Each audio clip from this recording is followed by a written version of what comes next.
আসসালামু আলাইকুম। আজকের ভিডিও হচ্ছে ইংরেজি সাহিত্য নিয়ে। ইংরেজি সাহিত্যের মার্ক করা প্রশ্ন, অর্থাৎ যেখান থেকে প্রতিবারই প্রশ্ন আসে এবং বিশেষ করে এই 47তম বিসিএস প্রিলিমিনারি যারা দিবে তাদের জন্য। অনেকেই হয়তো আজ আশা ছেড়ে দিচ্ছেন যে ইংরেজি সাহিত্যে যা হওয়ার হবে, কারণ ইংরেজি সাহিত্যটা এই মুহূর্তে অনেকের মনে থাকবে না। মনে হবো যে আজকে পড়তেছে কালকে ভুলে যাচ্ছে, এরকম একটা অবস্থা। তো তাদের জন্য আমার একটা বিশেষ কৌশল আমি বলে দেবো এখন। যারা ইতিমধ্যে পড়ে ফেলেছেন এবং পড়বেন, তাদের জন্য কিছু নির্দিষ্ট লেখকের নাম এবং হচ্ছে তাদের লেখকের সাহিত্য কর্মগুলো পড়ার জন্য আমরা কি কি করতে পারি সেই টেকনিকগুলো এখন বলবো। তো আমাদেরকে প্রথমে যেটা পড়তে হবে সেটা হচ্ছে শেক্সপিয়ার। শেক্সপিয়ার সম্পর্কে আমাদেরকে বিস্তারিত জানতে হবে।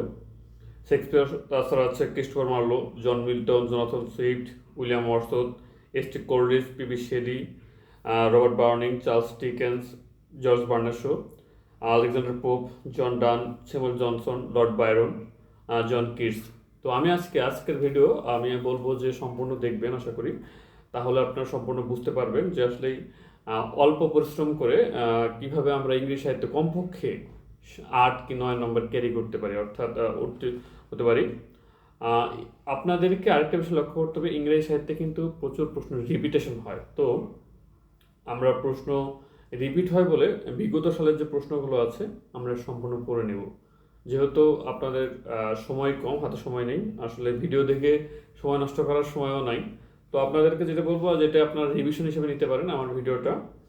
আহ, প্রথমে যেটা বিষয়টা আমি আলোচনা করব সেটা হচ্ছে রোমান্টিক পিরিয়ডের যে লেখকগুলো আছে সেগুলো সম্পর্কে। শেক্সপিয়ার সম্পর্কে আমি পরে আলোচনা করি। শেক্সপিয়ার বিষয়টা তো খুবই গুরুত্বপূর্ণ, ওটা আমাদেরকে অবশ্যই জানতে হবে। রোমান্টিক পিরিয়ডের মধ্যে সবচেয়ে যে বিখ্যাত চারজন রাইটার আছে আমরা জানি। উইলিয়াম ওয়ার্ডসওয়ার্থের যে সাহিত্য কর্মগুলো আমরা অবশ্যই সবগুলি মনে রাখবো আশা করি। এবং আমরা জানি উইলিয়াম ওয়ার্ডসওয়ার্থকে বলা হয় poet of nature, poet of childhood.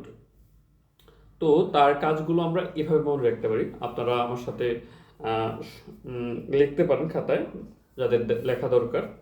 যেমন মার্সের রিভলিউশন অ্যান্ড ইন্ডিপেন্ডেন্স ডেতে মাইকেল এবং লুসি একাকিত্বে শস্য আহরণ করতে এক্সকারশনে গেল। টিনটান এবের কাছে এসে তারা আকাশে রেইনবো দেখলো। তো আপনারা দেখবেন, এই যে আমি যে কথাগুলো বললাম, কি মার্সের রিভলিউশন অ্যান্ড ইন্ডিপেন্ডেন্স ডেতে মাইকেল এবং লুসি একাকিত্বে শস্য আহরণ করতে কোথায় গেল? টিনটান এবের কাছে গেল, সেখানে তারা আকাশে রেইনবো দেখলো। এই যে কথাগুলো আপনারা দেখবেন, মিলাবেন, দেখবেন যে প্রত্যেকটি সাহিত্যকর্মের সাথে মিলে যায়। তার বিখ্যাত উক্তি আছে, যেমন child is the father of man. তারপর হচ্ছে nature never did betray the heart that loved her. এই যে উইলিয়াম ওয়ার্ডসওয়ার্থের বিখ্যাত কর্মগুলো আমরা জানলাম। এরপর জানবো এস টি কোলরিজ সম্পর্কে। এস টি কোলরিজ এর সাহিত্যকর্মের মধ্যে বিখ্যাত আছে the rime of the ancient mariner, Kubla Khan, dejection and ode, Christabel. তার বিখ্যাত উক্তির মধ্যে water water everywhere, alone alone, এগুলো মনে রাখবেন আপনারা। আর পিবি শেলির যে বিখ্যাত কর্মগুলো সেগুলো আমরা একটা ছন্দ করে পড়তে পারি। যেমন ওজামান্ডিস ও অ্যাডোনিস আকাশে বাতাসে মেঘের উপর ঘুরে বেড়াচ্ছে। এখানে ওজামান্ডিস নামে সরাসরি একটা তার বইয়ের নাম রয়েছে, কবিতার নাম রয়েছে। অ্যাডোনিস আছে, তারপরে ওডি টু স্কাইলার্ক, আকাশে বাতাসে, আবার যেহেতু আকাশে তার স্কাইলার্ক, বাতাসে ওয়াইন্ড, মেঘের উপর ক্লাউড, এভাবে মনে রাখতে পারেন। তার বিখ্যাত উক্তিগুলো পরীক্ষায় আসে, যেমন ইফ উইন্টার কামস, তারপর হচ্ছে আপনার পয়েট আর the unacknowledged register of the world, our sweetest songs, ইত্যাদি ইত্যাদি আপনারা সব দেখে নেবেন। এরপর আমরা যাব poet of beauty. Poet of beauty শুনলে আমাদের সবার একটা কথার নাম মনে আসে, সেটা হচ্ছে জন কিটস। জন কিটসের কবিতাগুলো আমরা এভাবে মনে রাখতে পারি। ইসাবেলা ও নাইটিঙ্গেল অটামে গ্রীষ্মে ঘুরতে গেল। তাহলে ইসাবেলা, নাইটিঙ্গেল, তার অটাম আছে, তারপরে গ্রীষ্ম, ওডি টু গ্রীষ্মানো, ইত্যাদি। তারপর তার বিখ্যাত কবিতার বইগুলো এভাবে মনে রাখতে পারি। ইন হাইলাম, এক কথায় ইন্ডিমিয়ন, হাইপেরিয়ন এবং হচ্ছে লামিয়া, এই তিনটা ওয়ার্ডকে আমরা ইন হাইলাম দিয়ে মুখস্থ রাখতে পারি। তাহলে কি ইন্ডিমিয়ন, মিনিয়ন, হাইপেরিয়ন, লামিয়া, এক কথায় ইন হাইলাম। তার বিখ্যাত উক্তির মধ্যে হচ্ছে beauty is truth, truth beauty, এটা খুবই ইম্পর্টেন্ট, আপনারা সবাই জানেন। এই হচ্ছে আমাদের রোমান্টিক এজের চার বিখ্যাত কবির এবং উপন্যাসিকের কাজ। তারপর আমরা যেটা জানবো সেটা হচ্ছে লর্ড বায়রন। লর্ড বায়রন কে বলা হয় বিদ্রোহী কবি। লর্ড বায়রনকে কি বলা হয়? বিদ্রোহী কবি বলা হয়। লর্ড বায়রনের সাহিত্যকর্মগুলো আমরা এভাবে মনে রাখতে পারি। হেভেন আওয়ার্সে ডন জুয়ানকে জাজমেন্ট করা হবে তার আইডিয়ালনেসের জন্য। আইডিয়ালনেস মানে কি? অলসতা। তাহলে কি হেভেন আওয়ার্স এ লর্ড ডন জুয়ান একটা হচ্ছে মহাকাব্য কে কি করা হবে? জাজমেন্ট করা হবে, বিচার করা হবে কি জন্য? তার আইডিয়ালনেসের জন্য। সমস্যা নাই, আমি প্রত্যেকটার ভিডিওর শেষে ছবি দিয়ে দিব যারা লিখতে পারতেছেন না। তারপর আমরা যে বিষয়টা জানবো, জোনাথন সুইফট সম্পর্কে আমরা জানবো। জোনাথন সুইফট যে কর্মগুলো আছে খুবই মজার মনে রাখার জন্য। জোনাথন সুইফটের কাজগুলো আমাদের জানতে হবে, অবশ্যই জানতে হবে। জোনাথন সুইফট এর কাজগুলো এভাবে মনে রাখা যায়। গালিভার তার প্রপোজাল লেটার বুকে লুকিয়ে রাখলো। তাহলে গালিভার ট্রাভেলস, তাহলে এ মডেস্ট প্রপোজাল, তারপর হচ্ছে এ ব্যাটল অফ বুকস। এইভাবে আমরা জোনাথন সুইফটের কাজগুলো মনে রাখতে পারি। তিনি ব্যঙ্গ রচয়িতা হিসেবে পরিচিত, আমরা এটা সবাই জানি। তারপর হচ্ছে জন বানিয়ান এর কাজগুলো এইভাবে মনে রাখা যায়। মিস্টার ব্যাডম্যান হলিওয়্যার জিতলেন পিলগ্রাম প্রসেসে। তাহলে কি হলিওয়্যার জিতলেন পিলগ্রাম প্রসেসে, ধর্মীয় পদ্ধতিতে জিতলেন। কে জিতলেন? Mister Batman. এটা হচ্ছে জন বানিয়ানের শিল্পকর্ম বা কাজ, সাহিত্যকর্ম। আমরা এইভাবে মনে রাখতে পারি। Doctor Samuel Johnson. আরেকটি কথা বলি, সেটা হচ্ছে আমি যেগুলো বলছি এগুলোই কিন্তু ইম্পর্টেন্ট, অর্থাৎ যে টপ 20 আছে ইংরেজি সাহিত্যের, যাদের সাহিত্যকর্মে প্রতিবার আসে, আমি কিন্তু ওগুলোই আলোচনা করতেছি, আপনারা নোট করে নিতে পারেন। ডক্টর স্যামুয়েল জনসনকে বলা হয় কি ইংরেজি ফার্স্ট লিখতে ডিকশনারির রচয়িতা। তো তার কাজগুলো এভাবে মনে রাখতে পারি। জনসন শেক্সপিয়ারের প্রিফেস রাসেলকে নিয়ে সম্পাদন করলেন। রাসেলকে নিয়ে ডিকশনারি সম্পাদন করছেন। জনসন শেক্সপিয়ারের প্রিফেস রাসেলকে নিয়ে ডিকশনারি সম্পাদন করলেন। ওই মিলাবেন, আপনারা যদি মিলিয়ে দেখবেন যে খুব মিলে যাবে। তারপর হচ্ছে হেনরি ফিল্ডিং এর কাজ। এক কথায় আমরা মনে রাখতে পারি তাজ, TAJ, অর্থাৎ টম জোন্স, অ্যামেলিয়া এবং হচ্ছে জোসেফ অ্যান্ড্রুস। তিনটি কাজ, একটা হচ্ছে টম জোন্স, অ্যামেলিয়া এবং হচ্ছে কি জোসেফ অ্যান্ড্রুস। এই হচ্ছে হেনরি ফিল্ডিং এর কাজ। আমরা এইভাবে মনে রাখতে পারি ছন্দ করে, এবং হচ্ছে এই সাহিত্যিকদের মার্ক করে, যেটা বলছিলাম যে আমাদের বিষয় হচ্ছে আজকে মার্ক করা প্রশ্ন, অর্থাৎ এগুলো প্রতিবারই আসে, সেজন্য। এবার আনবো আরেকটা খুবই সুন্দর ছন্দ বা মনে রাখার একটা দারুণ কৌশল। জন ডান, যাকে বলা হয় পয়েট অফ লাভ। জন ডানের কাজগুলো এইভাবে। সুপ্রভাতে টুইটনেম গার্ডেন পবিত্রকরণ হইল সানরাইজিং এর মাধ্যমে। এই লাইনের মধ্যেই তার বিখ্যাত সকল কাজ রয়েছে, যেমন সুপ্রভাত, দ্য গুড মরো। টুইটনেম গার্ডেন, সরাসরি নাম রয়েছে টুইটনেম গার্ডেন, পবিত্রকরণ হলো ক্যানোনাইজেশন সানরাইজিং এর মাধ্যমে। অর্থাৎ টুইটনেম গার্ডেন সানরাইজিং এর মাধ্যমে কি হলো? পবিত্রকরণ হলো। এই হচ্ছে জন ডানের বিখ্যাত কাজ। আমরা এভাবে মনে রাখতে পারি।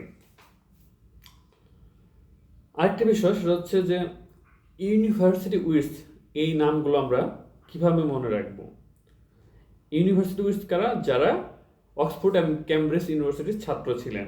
এই নামগুলো আমরা এইভাবে মনে রাখতে পারি। থমাসের ছোট ভাই গ্রিনি, পিলি, লিলি। থমাস এর ছোট ভাই গ্রিনি, পিলি এবং লিলি এর কি নেই? লজ্জা নাই। এখন আপনারা নামগুলো মিলাতে পারেন, যেমন থমাস কাইট, তারপর হচ্ছে গ্রিনি, তারপর হচ্ছে প্রিলি, লিলি। এগুলো হচ্ছে সংক্ষিপ্ত ফরম্যাট, আপনারা আপনাদের মতো করে মিলিয়ে নেবেন বইয়ের সাথে। এভাবে আমরা পড়তে পারি। ইংরেজি সাহিত্যের সাথে সাহিত্যের খেলা খেলতে হবে, অর্থাৎ আমরা সাহিত্যটাকে নিজেদের মতো করে আরও যদি মনে রাখি, তাহলে আমাদের পরীক্ষার হলে দ্বিধাদ্বন্দ্বে ভুগবে না। শুধু একটা ওয়ার্ড মনে পড়লে যে এই লোকটার এই লাইনটা ছিল বা ছন্দটা ছিল, তাহলে দেখবেন আপনাদের পরীক্ষার হলে আর হেজিটেশন কাজ করবে না। এখন আমরা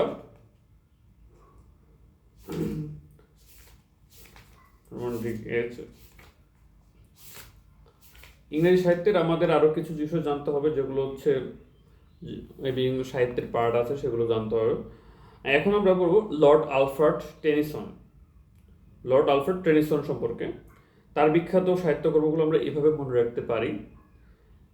টিথোনাস লোটাস ফুল খেয়ে মনে করে আলেসিস এর মেমোরি ইনোনির মতো ভালো। কি? টিথোনাস লোটাস খেয়ে মনে করে কি? মনে করে অ্যালেসিসের মেমোরি ইনোনির মতো ভালো। এই হচ্ছে লর্ড আলফ্রেড টেনিসনের বিখ্যাত কর্ম। এবার আরেকটা দারুণ মজাদার একটা বিষয় জানবো, লাইন জানবো, রবার্ট ব্রাউনিং। রবার্ট ব্রাউনিং এর বিখ্যাত কর্মগুলো এইভাবে আমরা মুখস্থ রাখতে পারি বা মনে রাখতে পারি। রাব্বি নামক ব্যাকরণবিদ শিল্পী অ্যান্ড্রিয়ার বিগত পত্নী পরিফাইরার প্রেমে পড়ে হ্যামিলনের বাঁশি বাজানো শুরু করলেন। তাহলে কি? রাব্বি নামক ব্যাকরণবিদ শিল্পী অ্যান্ড্রিয়ার বিগত পত্নী, অর্থাৎ বিগত হয়ে গেছে, তার নাম কি? পরিফাইরার প্রেমে পড়ে কি করলো? হ্যামিলনের বাঁশি বাজানো শুরু করলো। আমরা এখন নামগুলো মনে দেখি, মিলাই। যেমন লাস্ট ডাসেস বিগত পত্নী, তারপর হচ্ছে অ্যান্ড্রিয়ার শিল্পী, পরিফারার্স লাভার, তারপর হচ্ছে রাব্বি বিন ইজরা, তারপর হচ্ছে হ্যামিলনের বার্সেলোনা, এটা তো আমরা সবাই জানি। এইভাবে আমরা খুব সুন্দর করে মনে রাখতে পারি।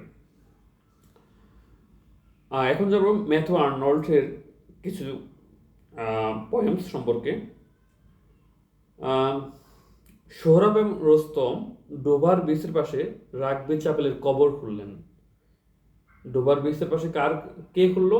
সোহরাব এবং রোস্তম রাগবি চ্যাপেলের কবর খুললেন কোথায়? ডোভার বিচের পাশে। এই হচ্ছে ম্যাথু আর্নল্ডের বিখ্যাত কাজ। এই খবর দেখবো ইংরেজি সাহিত্যের সবচেয়ে গুরুত্বপূর্ণ, যেগুলো বারবার আসে, যার কর্ম চার্লস ডিকেন্সের উপন্যাসগুলো বারবার আসে, তার কথাই বলছিলাম। তার কর্মগুলো আমরা এইভাবে মনে রাখতে পারি। অলিভার অনেক বড় আশা নিয়ে ক্রিসমাসের দিনে ডেভিডের সাথে দেখা করতে 2 শহরে গেল। ডেভিড সেখানে ব্লিক হাউজে হার্ড টাইম পার করছে।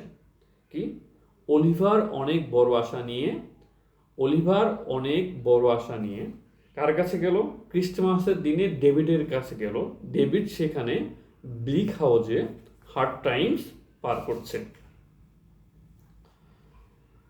এবার আমরা জানবো উইলিয়াম মেকপেস থ্যাকারির বিখ্যাত নভেল সম্পর্কে। থ্যাকারি তার ভার্জিন ওয়াইফ ক্যাথরিনের জন্য নিউ ভ্যানিটি ব্যাগ নিয়ে আসলো। কি? থ্যাকারি তার ভার্জিন ওয়াইফ ক্যাথরিনের জন্য নিউ ভ্যানিটি ব্যাগ নিয়ে আসলো। এবার জানবো থমাস হার্ডি এর ফেমাস নভেল সম্পর্কে। থমাস হার্ডি মেজরের সাহায্যে ব্লু আইসের টিচকে নেটিভ অর্থাৎ গ্রামে রিটার্ন করে নিয়ে আসলো। এভাবে আমরা মনে রাখতে পারি। ইংরেজি সাহিত্যটা আপনারা দেখবেন মানে বারবার একই বিষয় আসে, আমি সেটা বারবার বলতেছি। আর আপনারা যদি এভাবে ছন্দ আকারে মিলিয়ে পড়তে পারেন, তাহলে আপনাদের পড়াটা ইজি হয়ে যাবে। যেহেতু প্রতি বছরই বা প্রতি বিসিএসেই একই বিষয় বারবার আসতেছে, তো বেশি কিছু না, পড়লে খুবই অল্প সময় আপনারা শেষ করতে পারবেন। এবার আমরা জানবো অস্কার ওয়াইল্ডের বিখ্যাত বুক সম্পর্কে।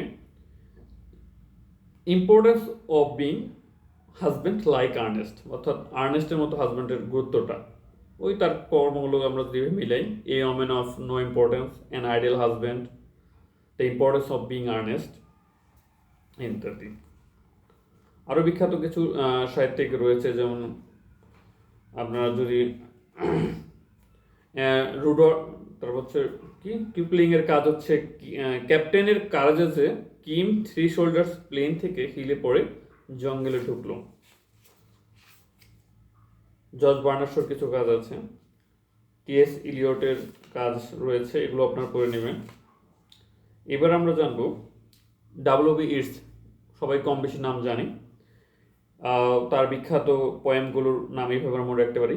ইটস সেকেন্ড প্রেয়ার বাইজেন্টাইনে সম্পাদন করতে গিয়ে লেক ইন্সফ্রিতে ওয়াইল্ড সন্স দেখতে হলো। ওয়াইল্ড সন্স মানে কি? রাজহাঁস। ইটস ইটস সেকেন্ড ক্রিয়া সম্পাদন করতে লেক ইন্সফ্রিতে গেল, সেখানে সে কি ওয়াইল্ড সংস দেখতে পেল। এটা আমরা মনে রাখতে পারি। এবার আমরা জানবো উইলিয়াম সমারসেট মমের নভেল সম্পর্কে। এভাবে পড়া যায়, সমারসেট মম লিজায়ের সাথে বন্ডেজ ঠিক রাখার জন্য ক্রিস্টমাসের দিনে লাঞ্চের অফার করলো। কি করলো? তাহলে কি উইলিয়াম সমারসেট মম কাকে? লিজাকে লাঞ্চের অফার করলো। কোন দিন? ক্রিস্টমাসের দিন। এইভাবে সুন্দর করে আমরা মানে গুছিয়ে সুন্দর করে পড়তে পারি, তাহলে আমাদের পড়া সুবিধা হবে। এবার আমরা সর্বশেষ যেটা আলোচনা করব সেটা হচ্ছে আজকে জর্জ বার্নার্ড শো, বিখ্যাত নাট্যকার। তার নাটকগুলো আমরা এইভাবে মনে রাখতে পারি। পিজি হাসপাতালে ক্যান্সার ও হার্টব্রেকের রোগী মেজর বারবারাকে ডক্টরকে ডিলিমা বললেন কেউ কিছু বলতে পারবে না। তাহলে কেউ কিছু বলতে পারবে না। পিজি হাসপাতালে ক্যান্সার ও হার্টব্রেকের রোগী মেজর বারবারাকে ডক্টর ডিলিমা কি বললেন? কেউ কিছু বলতে পারবে না। হ্যাঁ, কেউ কিছু বলতে পারবে না, ভালো করে পড়াশোনা করলে। ঠিক আছে, ধন্যবাদ সবাইকে।